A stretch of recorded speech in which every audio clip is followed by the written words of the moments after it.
Hello, everyone. I'm live on my actual Facebook page rather than in the Yoga Teachers Forum, but I'll be sharing this to the Yoga Teachers Forum. This is Julia Davis of Yoga Teachers Forum, and I'm here today with Elena Riu. Yay! Right. You. Elena's been running our Tween Yoga it's basically creating yoga, mindfulness, and coming of age circles between girls. It's a big topic. She's been running this training with us for about the last year. It's amazing. I am responsible for uploading all the content. And I'm blown away every time you do this, Elena.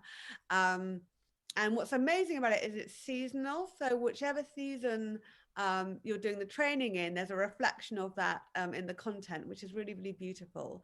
Um, First of all, I'd like to welcome you, Elena. Welcome this morning.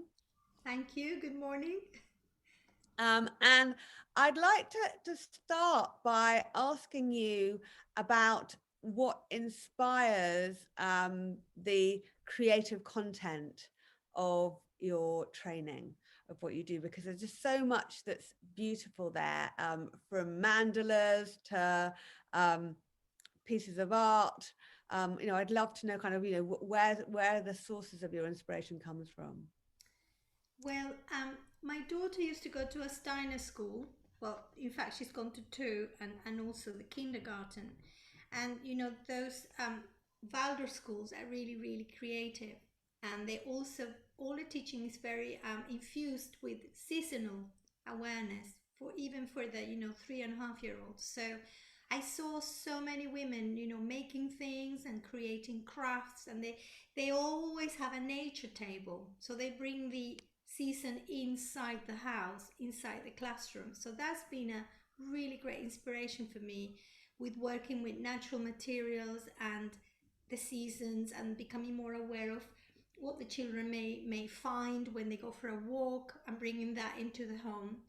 Then also assisting Uma Dinsmore-Tully in many trainings and learning from her how she created this central mandala as well, which has got bigger and bigger and more full of stuff as the years have gone by, and how that became a focus of attention and a focus of beauty for the women, in these trainings.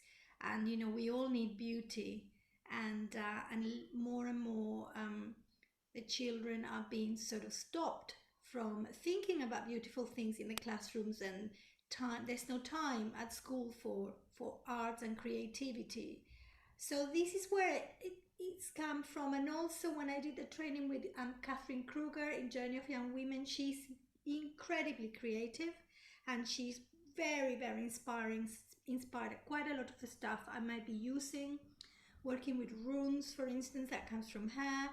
Also, the work that Jane Bennett does for Celebration Day for Girls, and also Thich Nhat Hanh, his books and the way that he uses also nature and beautiful, gentle ideas to create things with children that are not very complicated, but still, um, very creative. So that's sort of, I think, where my main strands. And also, I come from an arts background. Went to music college, so I've sort of always dabbled um, in these kind of activities. And since my daughter was born, because she was going to a Waldorf school, as a mother in a Waldorf school, you're very involved.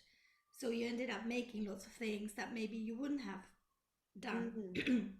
Yeah, and it's interesting. I've got much older teenagers, and we kind of start with young children, and they're well, with my house, sort of art all over the floor, art all over the ceiling, all over the walls, like little pictures everywhere. And it's amazing how, as they grow older, that becomes less. It's less there. The paints, rather than being constantly on the table, go into a cupboard. The walls seem to be less full of art, and you kind of wonder how that happens. And it's really beautiful that you bring creativity back so strongly for an age group that at that point, that it's amazing how 9 is potentially an age where that starts to become less. So to maintain it is a really, really wonderful thing. There's something that you mentioned there about mandala and circle. So there might be people who are watching this today who've got their children starting primary school for the first time or starting secondary. Um, Certainly the going back to school is happening in the Northern Hemisphere around about now. In Scotland, it happened, a couple of weeks ago. And very, very early on, children find themselves sitting in rows with a teacher in front of them. I'd love you to talk to the idea of circle and what that can do to a space for this age group of children. Yeah, well, the circle and the mandala are one and the same thing. They become a container for the group. Also, if you sit in circle, you have eye contact. Yeah, and you're also not having to watch somebody's back. And also, at this age group, you don't have to watch somebody's bottom. you know, if you're doing a lot of sort of, standing postures with forward bends, you end up watching somebody's bum for the whole class. And that will make some of the girls really self conscious, especially in a mixed class as well. I mean, these groups are for just girls only. So there's a couple of things. Also, I think a linear structure creates also a sort of impression of hierarchy. Who's on the front row, who's on the back row. Whereas in a circle, everybody's equal. Yeah, and the teacher can see everybody, and everybody can see the teacher very well. And you mirror the mandala, so you're mirroring the idea that everything is cyclical just by being in circle as well. And also you're kind of keeping alive this red tent tradition, or this matrilineal line where the women used to sit in circle, all ages, and they used to listen to each other and help one another. So also there's um, many quotes and testimonies about how sitting in circle with peers and with wise elders really helps the girls thrive, and it develops body literacy. So just by sitting in circle, I'm trying to remember who it is. I just is can't remember her name right now. Malthus, she's called. What I'll She do is I'll share with those of you who are part of the Teachers Forum. That's where I'm going to be sharing things. So if you find Yoga Teachers Forum on Facebook, that's where I will be sharing. But there's a book called The Circle Way. I'll share a little picture of it. So if you're interested in like more things to do with sitting in circle, I can share that because the name's gone out of my head too. But it is Yeah. it is amazing. And while we've been using Zoom a lot more than we've been be able to be in real circle with one another, that kind of prevents you having to sit in line. We can't quite create a circle, but you can do very similar things when you're virtual. Hopefully many of us will be actually sitting back in circle with our tween groups in a kind of flesh and blood. But we also might have found that we've created groups over lockdown that we want to maintain. So it's nice to know that the options there as well. I know that you had a very particular reason for wanting to have the chat this morning. And this is an area that, there are lots of aspects to puberty that are hidden, that are seen to be embarrassing, that parents don't even want to talk about, and that parents can actually forget. I teach the other end. I teach perimenopause, and the shock that people have that their cycles have become irregular and that all these things. And it's like, if you just dial back to the beginning, there's so much of a mirror. But I love the way that you use creativity to allow the tween girls to have a bit of a giggle and to learn and to remove shame from what is a natural progression of the female body. That, you know, this is something that happens for all girls, and some very much as early as 9 or 8 they'll be experiencing these changes. It can often come as a shock to a parent how early signs of puberty can begin to emerge. So I know that you've got kind of a practical things with you, and I'd love for you to show us something, you know, it's a kind of like a little practical that you teach in the tween yoga training, that teachers can take out into their community, to work with this age group.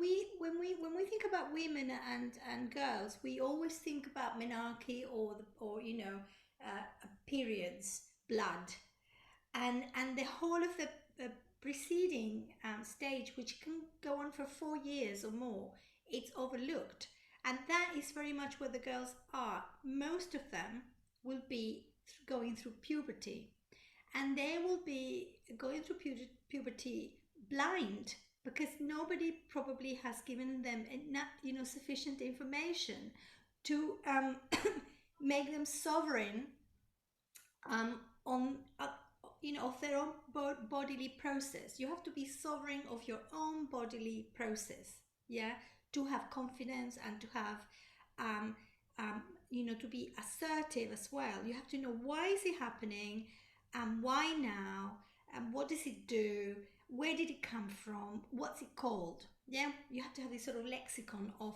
puberty, and a lot of people don't know how to talk to girls. So now I'm not saying to the teachers in a yoga class you're going to start talking about puberty randomly, but as women, it's really good that we know that this is happening in the girl's body. And because this is happening, it will impact on many things like posture, having breast buds. It will make the girls hide. So you might then think, well, I need to work with this age group more on posture because they will be sort of trying to kind of hide the little breast buds, or, many ways that puberty will impact. As you said, shame. They could be made to feel ashamed of their boobs. Somebody will notice them. A boy will say something, another girl, you have too many, you have too much, you have too little. So how does this pubertal process impact on the body language of the girls? That's one thing that we have to be very aware of, and how they feel about it. And as you said, shame is basically a patriarchal projection. And very much when you work with girls, you want to smash the patriarchy. That's number one. Smash the patriarchy. It's the first thing you want to do. And shame about the body is basically inherited from the patriarchy through the matrilineal line, because the patriarchy impacts all the women in the girl's family. So I have met a lot of girls who feel, well, they haven't got a clue about cervical fluid. It's a shock. They look at this thing in the knickers and they're like, well, yuck. Basically, they are grossed by it. So something is coming out of your vagina and you're feeling grossed by it. You want to hide it. You want to pretend it's not there. You can't talk to anybody about it. Is it dirty? It looks weird. So it's really good to help girls become very literate about this, because as you know, cervical fluid is an incredibly important tool for self-health Yes, for the whole absolutely. of your Yeah. life. So It's the totally, most it important really fertility is. tool. And It's like fertility tool possibly number one. What is happening in your knickers every morning?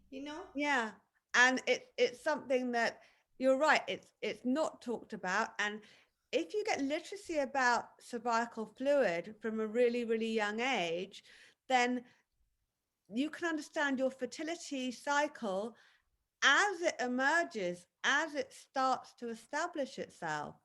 And if you can talk about it in groups of girls together, then they can talk about their individual experiences as a normal thing. It's like you create the circle, they can talk about it, and then it becomes something that they're not ashamed of, and actually something they feel really empowered about.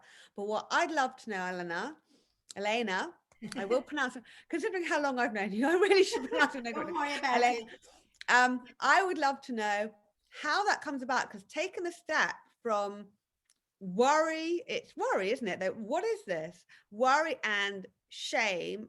Oh, I'm not meant to be talking about this type of my part of my body, to confidence and ability to share.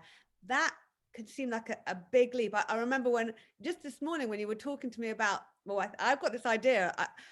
Inside, my first reaction was, ooh.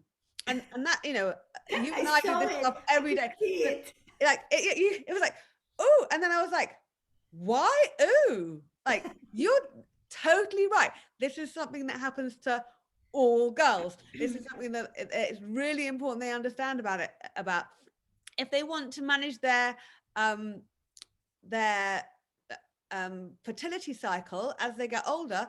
It's key. It is like the thing. Yes, and by So top of the pops, yeah. yeah, That's so why on earth wouldn't like fun. it's an essential. But also the thing is that you don't I think the aim is not that, okay, now I've talked about this, now all the girls are going to call each other and go, hey, what was your cervical fluid like this morning? It's not going to happen. Well, take a picture of your neck. No, it's not going to happen, because some girls are really very modest by nature. So my daughter by nature is incredibly reserved and modest. So she's not, it's not like you're going to open a Pandora's box of cervical fluid, but they will know that they have permission to think that what's coming out of the body, it's okay. Yeah, In themselves, they'll go, okay, this is actually good and healthy, and everybody else in this room is also dealing with this every day, and their moms, and that normalizes it. So even yeah. if they don't want to talk about it, they will have broken that taboo. So I'm calling this cervical fluid cookery school. I think that's when I went woo. Yeah.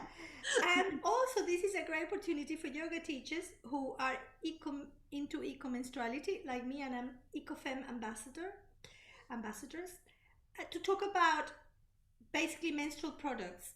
So you can actually make this into a, half a session or a special session for moms. So this is great to do with the mothers. If you're inviting the mothers into the circle, this will be a really great fun thing to do with Yeah, moms. and also you can do it with any parent as Yeah, well. with any And parent, if you're right. the children have got brothers too, I Yeah, mean, we kind of sometimes it's really nice for girls to have a safe space, have a space where like the boys aren't pointing at them, and that can be a really lovely thing to do. But also all the things I do that involve like periods and stuff, I just invite everyone in because it's really helpful for everybody to know what's going on with everybody's body. So it depends how we want to create the circle, what we want to do with it. But and this in should be our open. training, we have another training coming up, don't we, about how to incorporate mothers into girls' circles. So this is a great activity to, the moms will be shocked to death, but that's, no deterrent. Don't tell them. And then you can do this, and it makes the women reflect upon, as you said, God, when I was 13 and when I was 11, I was going through all this. I didn't even know why it was happening. Nobody told me. And then, also in this training, it's an opportunity for the women to revisit the tweendom and teenage years. I've had a lot of very moving testimony and sharing in the last two trainings from women who have felt this was, even on Zoom, the right space for them to open up and talk about very poignant stuff to do with their puberty. Not that period necessarily, but all these pubertal changes. So you just need to have a couple of organic pads. Yes, mine. So again, this makes the girls think, oh, how sweet. It's a pad, but look, it's smiling. Already normalizes, oh, menstruation. Yeah. And then, because these ones, even though they're organic, have all this plastic, you can then have a really good spiel about plastic pollution and why you might want to switch to either period pants or even better, washable menstrual pads. And what you do is, this is sort of minimal today. You get one that hasn't got a face on it, because the good thing about using these ones, and I'm not using the EcoFem, is because they are patterned, so you can't really see so well as you can see on a clear Yeah, pattern. the Yeah. ones that I've got that you put in the wash have got all sorts of they're different Yeah, so if colours you're and doing, they're yeah, if you're doing this, better just to do an organic, get an organic pad. So then you have several elements. So your most of the time at this age, if they haven't had their menarche, so you can have these jars prepared, or you can have little doll's plates. So here I have butter, which I've melted. I have ricotta. You can have cottage cheese. Yeah. I have parmesan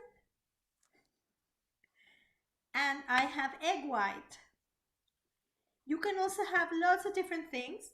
So if you come to the course, you get more ideas. So you get a paintbrush. You could give this to each girl. You could have a little, if you really want to make it into a big session, you can give each girl, tiny little, those jam pots that are really small that you get sometimes, or collect little pots and give each girl a few of them, and maybe put all ingredients in a circle in the middle of the room, and then they can dip their paintbrush. So with the butter, see, it's also very creative. This is what they will have in the knickers at this age group most of the time. yeah. Can you see that? Very pale yellow discharge. That's what they're looking at a lot of the time. Yeah, often it's daily, like Yeah, for weeks and daily, weeks they'll daily, have, and you see yeah. sometimes it's more. So the girl will look at this and they will go like, "What's that? Why? It's my knickers are dirty." That's mostly what they're going to think. Yeah, and it's amazing. I've listened to a podcast with adults talking about the changes that happen in their bodies, saying there was someone, and they were in their 30s, saying they didn't realize that they had a vagina and a urethra for years. And it's like, it's really important to know what's coming out of which hole, when, Yes, and why. definitely. You So know? if you lay it down and see if I can show you, I've got a tray here. Can you see it? Yeah.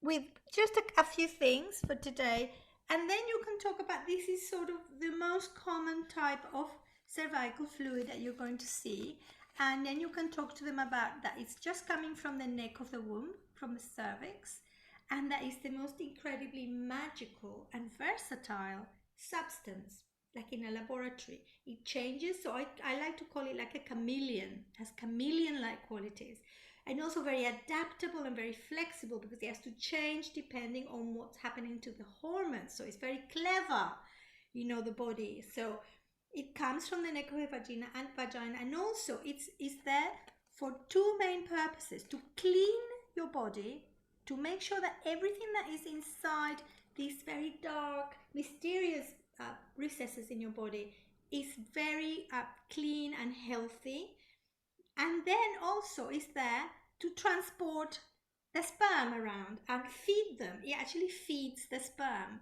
prevents the sperm from dying when they're trying to fertilize the egg. And also it carries the sperm around. It's like a bus, basically, jelly bus. So, and then you have the parmesan. So that would be the dry stage, sort of dry and crumbly. It's more difficult to look at it on the screen, but if you get the parmesan and you sort of try to stick it on the pad, can you see it? Yeah. Sometimes this is what you'll be looking at, um, you know, before you menstruate. It's a bit higher. Yeah. Yeah. Sort of dryness. So dryness is to convey the idea of dryness. You can also use sand. It's Yeah. more like the texture, yeah, not exactly what it's like. And then you have these sort of creamy or crumbly. So you can use the ricotta cheese. Yeah, we've all seen this in our knickers. It's not the first time. And normally you would use more than one pad, but I'm being very sort of ecological. So that's sometimes it looks like this. Yeah. It's sort of before ovulation, around day 6, 7, 8, maybe one can find a little bit of this creamy, crumbly, cottagey cheese stuff. And then as you get up to the middle of your cycle to ovulation, there's more liquid. Yeah, things become to dissolve, so you're very watery in your body. And then you might have things you could use. Clear glue is quite good to give that idea of wetness. And I mean, you can use water, but water is just too thin. Porous. Yeah. And then you have this wonderful egg white, and they all think egg white is pretty disgusting anyway, because they kind of see how it sort of gloops around. So, you can be more disgusting, and you can actually hold it with your hands like that and show them how stretchy it is. And then this is day 12 to 14, isn't it? When you have this really stretchy ovulation type of fluid.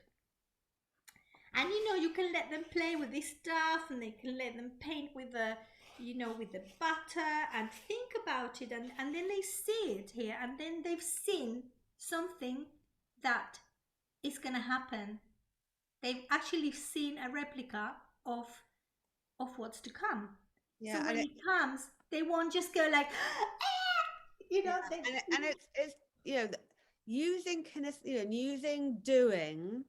There's a whole raft of children in education that are being missed out because there isn't enough kinesthetic learning. There isn't enough learning by doing and experiencing. Yeah, Um, so to include that is really, really good. And something key that you said before really resonated with me, because sometimes when we teach, when we're kind of people who teach physical practice, many of us are people who are kind of a little bit out there. We decide to share practice daily in our lives for our job, to be creative in kind of physical form with people daily. And our children haven't made that choice. So we might feel really comfortable, like in our home without anybody else there, kind of walking around the house naked. They might not. And that can be a shock to a parent, to be somebody who's very kind of open and not caring, or like out there with their bodies, and then to birth a child that is not like that, that is much more private and wanting to keep themselves to themselves. And so understanding that educating a child doesn't need to be making them into an extrovert with their bodies. They'll learn in their own way. um, I think that was a really beautiful point you made about, there are some kids who might be on the phone to each other talking about it, and then there are others who are like, they just know in their head that this is okay. And that's a massive transformation from thinking in their head that things might not be okay. That is a huge difference. And yeah, I love also the idea that you can bring in ecofeminism, because with creativity, who knows where a tween yoga class could go. You could find that they are, bringing material in to make their own cotton pads, or yeah, definitely, all sorts of things. But definitely. we often find that young people are really drawn towards being, more mindful of the environment in which they live. And I mean, I've used a moon cup. There are lots of different types of moon cup of cups available for years and years and years. But that's not necessarily something that you're going to use in your first bleed. But it's been there Yeah, in my house for a long time. And then I know at some point that is something that they're likely to want to have a look at a little bit more. And just knowing them there, I think um, doing is a really beautiful way to teach. So Yeah. using practical things, playing around with things, and then you might say, well, how is this yoga? Well, maybe working with this age group is broader than, you know, Well, asanas on it's the not. mat. It's yoga in the sense that you could, if you're talking about, say, postures that asanas that are good for puberty, and you want to, um, not just talk about menstruation, which is a huge subject. You know what to do, when to do, what not to do if you have your period, because some of these girls are having their periods already. Yeah, There might be one, there might be two in a group of eight at this age who've already started, and they might not necessarily tell you. The mother will tell you, but the girl will not disclose to the group. Very, very unusually, they will disclose to the group. yeah. I That think is the, there needs, if there's some education behind it, then they will. So once yeah. they've done This is once yeah. they've done the training with you, they may have the confidence to do that. But They may, you're but this right. is more a resource for the teachers themselves. You could choose not to do it, but I think if you're working with this age group, you need to know about cervical fluid.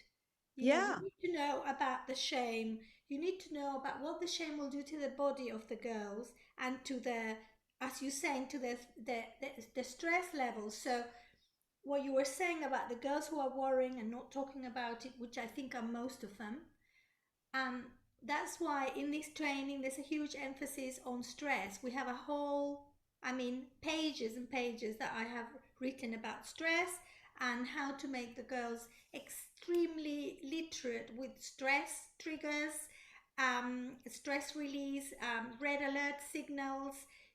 How to make a calm basket, how to self-regulate is yeah, essential while you're in puberty, because I didn't know until, I mean, this training is amazing because, it's making me stretch and expand my body of knowledge and my horizons with every training. And I was reading some data on adrenarche. Let me see if I find it here. Which is, before gonadorche, what happens is when they ate, the whole of the adrenal glands start the whole of this process of breasts and cervical fluid, and it's not the gonads. It yeah, happens way before, and apparently yeah, there is a correlation between early adrenarche and then poor physical health later in life. yeah, There's also a correlation between the timing of gonadarche, which I didn't realize, and depression, anxiety, eating disorders, and behavioral disorders. yeah. So So, if it you're working with this age group, you need to know that they are really the most vulnerable age that yeah, you could work with, is while they're going through these pubertal adolescent changes, up to, and after menarche, but from 9 to say 14, it's a really vulnerable age for mental health yeah. I think for girls. it's beautiful that you're saying that, because what we're really looking at is kind of a rite of passage, and we think about rite of passages often as one thing. So menarche, like the day of the first bleed, or birth, the day that a baby is born, or um, menopause, the day 12 months after your final bleed. But actually, these rites of passage are long periods of time. So when we're looking at menarche, actually, we're looking at a period of maybe 5 years. When we're looking at pregnancy, we're looking at a period of 18 months. Yeah, Um, the 9 months of pregnancy and the 9 months after the baby's born. When we're looking at menopause, we're looking at possibly a 10-year period. yeah, um, so it's really good to know that. And when we're talking about things from a yoga perspective, a key aspect of yoga in the traditions that many of us have been brought up with, there is a strong focus on movement, breath work, and relaxation. And if a 9 to 12-year-old can be taught how to regulate their breath, how to use relaxation practices, and how to tap into their body, in movement and in stillness, that is a really, really beautiful thing. And I think yoga in yoga circles, we often, we sit in circles to sing, we sit in circles to practice meditation. So for some, often, I'm a woman, and the first experience I really had of sitting in circle that was conscious was a women's circle. But actually, if I go back and think about it, when I was much, much younger, I would sit in circles in children's, in children's groups. We'd sit in circles to sing. We'd sit in circles on the floor. If I went camping, we'd be sitting around the campfire. So bringing that into a child's life is really, really beautiful. Thank you for sharing that particular um, way of doing things. I'd love for you to The talk about C word, the C word, cervical. cervical. Yes, so thank you for sharing that cervical fluid. And also, I'd love for you to talk about it. What a transformative process it can be for somebody who's like, if you've made the choice to work with this age group, maybe you've already been teaching teen yoga, or maybe you've already been teaching children's yoga, and you're wanting to hone that in. Maybe some of the things, the groups that are run, they are held spaces. So everything that's shared in circle stays in circle. But in a more general way, maybe you can talk about, what that can do for somebody to make that choice, and then, spend it's a 5-week course, but the one in September is going to be spread over 6 weeks to kind of have a breathing week, because there's so much to absorb. What it might feel like to step through that process as a teacher. You mean what it might feel like to actually take the training for Yeah, somebody? yeah. I think what it has done to me in all the trainings that I have undertaken to get to this point, um, I think it gives you permission to revisit um, aspects of your life that you perhaps have hidden very deeply. um, your shadow, your family patterns. Um, it will help you really identify much more clearly, I think, patriarchal, negative patriarchal inheritance that we're carrying around from our own background. I think it has empowered me, has given me a great sense of empowerment that we can change the narrative, one girl at a time. We can create a new paradigm where the girls are um, empowered in their bodies to feel proud of themselves, to accept the changes of their body as something natural and benign and healthy. Because at this age it's really important, isn't it? Self-acceptance. So as we go through this training, I think we have the opportunity to um, think about how we feel at this point in time about our own bodies, Hmm. and and become more accepting perhaps, and develop more compassion. And also, um, I think this training, it's really good for developing listening skills and listening with compassion. And I'm trying to teach a way of teaching breathing mindfulness, which is very gentle. So we're not going into the classic pranayama that you would go into a children's yoga training of all these pranayama techniques. I don't do that. That's been covered, but I use a more gentle um, um, type of breathing regulation that comes from Thich Nhat Hanh a lot, from my own yoga school, from Shadow Yoga, and from also the work of Patricia Gerberg, Dr. Gerberg and Dr. Brown, and on how to um, enable children to self-regulate using certain breathing rhythms. Um, I think the way that we go through the seasons also, I think might be really wholesome for the women, because also it creates these menstrual mandala. You know, you go in this course. I mean, poor Julia, she's had to change the whole format of the course because I realized that if I'm going to go this way, every time we do the training in a different period, I'm going to have to change the whole sequencing of the training because I'm fitting with the moon, and now I'm going to fit into autumn. So this is a whole training that is happening in the autumn for the women, and and we're starting with the new moon, I think, or the we're starting in the premenstruum, so very autumnal, and then we move through all the seasons and all the menstrual seasons through the training. So the content is now relating to the moon and to the seasons. Even though we're in autumn, obviously we have to talk about ovulation, so we'll have a whole session about summer, and the asana practices reflect that.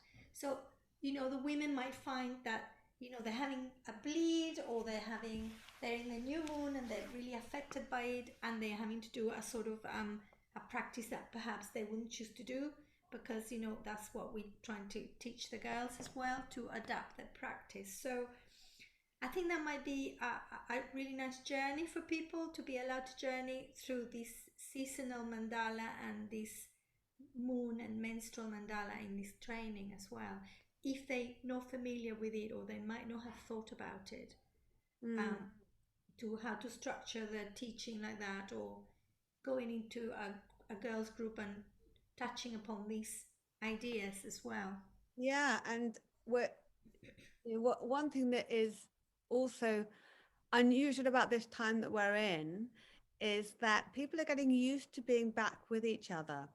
So it could be even more special creating groups in this way, because there's been so much separation, and Yeah. children have been, depending on where you live in the world, children have been separated from their peers in a way that's unprecedented. So creating gentle ways for them to re-emerge and learn how to listen to others, learn how to voice their truth without being interrupted, um, and doing that within the context of body literacy is really, really magical. I've just we're launching our first e-magazine um, for Yoga Teachers Forum, and I've just been reading one of the articles um, that has been written, and it's been written by Amy Baxter. Hi, Amy. Um, and she did your training. Yeah, she did. Um, and she has shared the work that she's been doing coming out of your training, and it's quite emotional to read about it, actually, to read that someone has made it their heart's work to be with this young age group, to see how it's unfolded.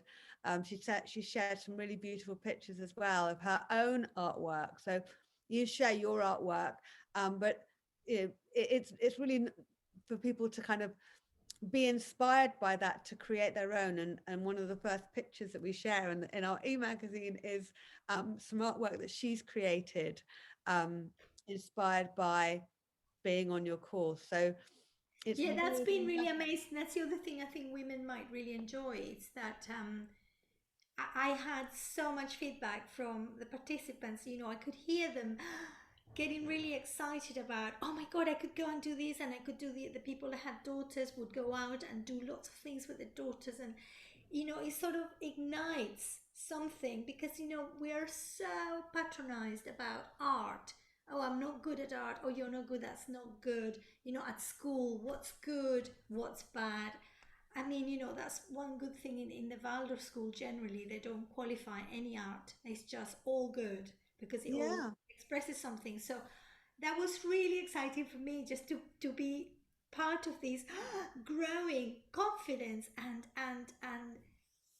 their imaginations were fired up just by ideas that I might have brought into the session, or showing them something, then they would change it into something else or adapt it. And I think that could be really exciting for for some of the participants just to find out what could you do. And is it yoga? Yes, it is yoga. It's half an hour of each session. I would try to really base it on asana with not perhaps all in one go, depending. And then we would always, the mindfulness was inherent from the beginning. That's sort of colors the whole session, working with Thich Nhat Hanh, and then more techniques that I have learned as well. So, but it is a circle, so it's not a yoga class where the teacher is going doing and everybody's copying. It's that, but it's also an opportunity for people to share things through doing things and reflect and learn by watching what the other girls are doing. You learn. I mean, some girls don't want to participate because they're very shy, but they're looking, they're listening. We use skits, we use yoga games, we use pair yoga, we do lots of role play about emotions, and about stress. So the girls actually have the opportunity to embody different states of being, fight, flight, or freeze, or feign. As I learned, there's a new category apparently, and through embodying what it would feel like in the body to be going through one of those um, stages of stress. So it's very, very, and also to give up this idea, which is something I learned from Uma. If you have a bunch of girls who are just all lying on the floor, well, you're just going to have to do a yoga nidra and some drawing and some breathing, and you can't force a sort of standing set of asanas on everybody all the time, and that is patriarchal, because that's how we've been treated in yoga classes. You have your period and you're naked and you can't you even dare to sit down because the teacher's gonna look at you funny or say something derogatory, and you're lazy and you have to pump it up that's not what we want the girls to feel. We want the girls to know that I'm tired, I'm not feeling very well, I'm bleeding, I don't feel like doing sun salutations, my body says no, so I'm going to sit. And then how do you judge that? How do you adapt to this? Because that is the new paradigm that we want to infuse in the girls. Your body is your own, and you can't just treat every yoga class like the same yoga class. Yeah. It's not all the same. Yeah, I mean that's something that I really love about the content that you share is that um, when you start off teaching something, or when we start off teaching something, we need more to hold on to. We like, oh, I need to have my lesson plan. I need to have this. We prepare in a lot of detail, and there's so much content that a teacher can really do that. They can really hold on to that. But also because there's such a breadth and the content is available going forward, you do the 6 weeks, but that you have time to go back to the Yeah. content afterwards. You could take one aspect and run with it for an entire term. One small aspect of you could go, oh, actually this feels beautiful, so I'm going to run with this. Or Yeah. so it's really it's very adaptable. And there might be aspects of the course where you think, wow, this really speaks to me. So actually there are aspects of the course that are less creative and more about, well, they're less creative in a doing way. They're creative in a giving people space to express themselves. So maybe in more of a drama way, or like an expressive. Yeah. So if that's something that you love as a teacher, you can take that aspect, because we all give our own personality to what we teach. That's why none of the trainings that we run at Teachers Forum are trademarked, because they're different every time we run them, and they're different for each person. Everyone's going to take their own path with the content that they have. I can't imagine anyone taking your content and just copying it, because it wouldn't feel right for that particular group of children at that particular time. It'll all feel different. But what's lovely is that it's a very, very thorough, well researched, well practiced toolkit that has been, tried and tested again and again, and has, the influence of some really, really beautiful teachers. And that's what I love, is that, rather than saying this is owned by someone, it's like when we go out into the world and we teach, we say that, I went to this amazing teacher, Elena, who I'm now pronouncing correctly. And she shared this, and that's how, it honors the matriarchal lineage, Yes, that definitely. passing it over, rather than kind of saying, oh, this is owned by her. I learned this from her. She was my teacher. um she And also, shared yeah, her I knowledge. mean, the other thing I want to say, sorry, is that I would you about the question you asked me about, um, it's also that my training has become very much about process, and that's something very much about Alexandra Pope and Red School. She talks a lot about process, and when you teach in this way, when you work with young girls and teens, this training extends to teens as well, obviously. You realize through working with the seasons, through working with the moon, through working with the menstrual mala, that it's everything is to do with process. The way you will plan your asanas in the class is to do with process. The way the girls are sitting in the class will give you a clue as to what they need to do that day. I had a woman in the training who was amazing. She said that she was working with scoliosis, and she said that the incidence of scoliosis in young girls apparently is really massive. I didn't know this. So now you know this. You think, okay, I need to tackle posture every day, because as we were saying about shame. So the whole training has become a process through which I hope the participants can reflect upon their past training, their the way they feel in the body, and what has happened to them so far with their menstrual cycle and their yoga practice. How is this process um, been attained or not, or hasn't been attained, of harmonizing your menstrual cycle with your yoga practice? Because as a woman, it's vital that your yoga practice it's in harmony with your menstrual cycle, and that you pass that on.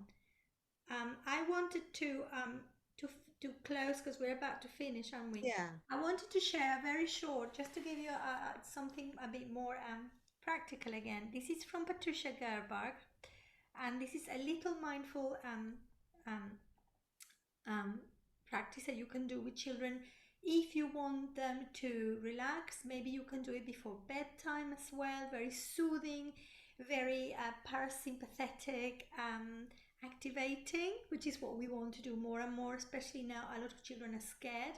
They have been under a lot of fear, and now going back to school, there's going to be a lot of fear around still. um, so basically, this is called a magic flower, magic candle. So you just get your index finger up, and then we're just going to just make ourselves comfortable. You can keep your eyes open, and what you want to imagine is you've got this beautiful flower in your hand, and it's very fragrant, and you can project onto it your favorite flower from the garden or from the park, and imagine what it would smell like. And then you very, very gently are going to breathe in the scent of the flower, but very softly and gently. And then what we're going to do in when we breathe out is we're going to blow the candle, because the flower is magic. It's now become a candle. So we're going to blow very softly this candle out, and then we're going to breathe in again the scent of the flower. So we're going to do it 3 times. So we're going to breathe in very softly and gently blow the candle out through the mouth.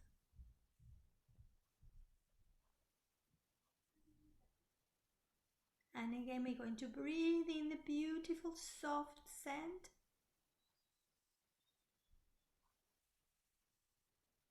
and breathing out, blow the candle softly out. Perhaps you're going to bed and you're turning the lights off, breathing in again the smell of the flower.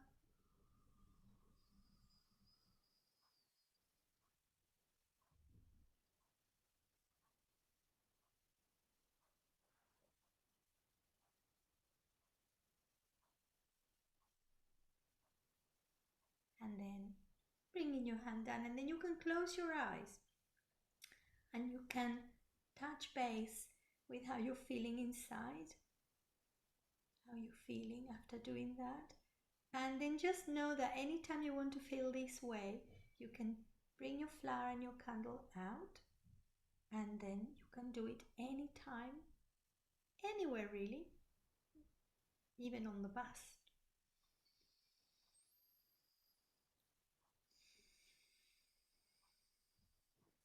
That's lovely. What a beautiful way to end the practice.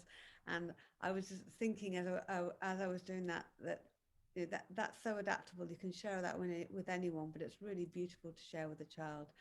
And I've got roses outside my front garden. They're just ending now, but they're there.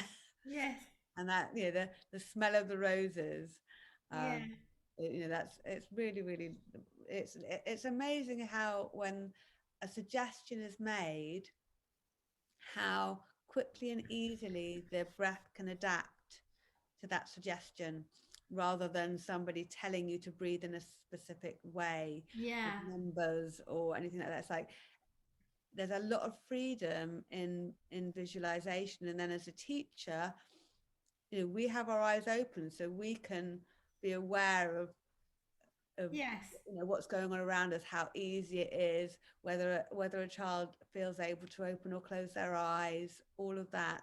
Yeah, all of that, whether they're struggling, whether they're holding their breath or breathing very fast, and just and then you can just notice Yeah, what they and we might can need to yeah, do. They might need to do more forward bending because they're breathing very short and not exhaling properly. So you can spend more time on forward bends on that session, for instance, if there's a few like that. Or yeah, they're very agitated, or they're very hyper, or they're yeah. yeah, yeah. Oh, that was such a beautiful chat. I really love talking Me to you. I'm too. I loved it. so So tired. cervical cookery school. Yeah, Bring and your you said that, I was like, aprons. what is this? And I just listened, and it was brilliant. Um, Thank you so much. Thank you, Um, Julia. if you're interested in Elena's training, you can always ask any questions by emailing info@yogateachersforum.org. That's how you can contact me. That comes straight to me. Um, the training's on our website, which is yogateachersforum.org. And if you do /tween, it comes up. It starts on the 27th of September. I think it's brilliant value, but also I'm really, really aware that many of us have had really changed circumstances over the last 18 months. So if you love the idea of it and look at the price and go, ouch, I still think it's brilliant, really reasonable. But for many people, it's hard. There's payment plans, there are discounts. The intention is to ensure that all the training that we run is open to everybody who feels drawn to teach and practice in that way. So we would never want finances to be an issue. Also, just so that you're aware, we really, really love to support charities that reflect the content of the training that we provide. So previously, we have supported the charity Binti International, which is a charity that is connected to period um, poverty. Um, Sometimes we feel drawn to support other charities. For instance, very recently, Elena mentioned a charity connected to Afghanistan, which we've supported. So sometimes circumstances in the world change our direction, but it will always be the case that a percentage of the money that comes into Yoga Teachers Forum goes to support charities that kind of reflect um, the ideas in the training, and we commit to continuing to do that. And one of the things that Elena and I love to do is have a little chat about which charity we'll be supporting. Yeah. I think maybe the Afghanistan probably will stand for the next training as well Yeah, yeah, because there's no end to their needs and the suffering. So yeah. And women and children are being hit yeah, particularly hard by yeah, and hopefully girls. freedoms will Yeah, re-emerge at some stage. yeah. It's a really hard thing, but Thank you for joining us. Those of you who have joined us on Facebook, Thank you, everyone, and do, yeah, uh, do ask if you want to questions. join Yoga Teachers Forum, if you want to receive the e-magazine, then sign up to our newsletter via the website. You can find out more about Elena's training there and on our website. And do feel free to contact us on Instagram, which we're not on at the moment. It's at Yoga Teachers Forum. And also, I am on Insta. If you want to look, some of this stuff will be happening on my feed as well. Will be Yeah, there is Elena Riu 2021, I think. that's great. Thank you so much for your time this Bye, morning. Julia. Thank you. Have Have a inspired beautiful me. day. Bye. Bye. I'm gonna Bye. See you. leave Bye. Thank Facebook. you. Bye. There we go. And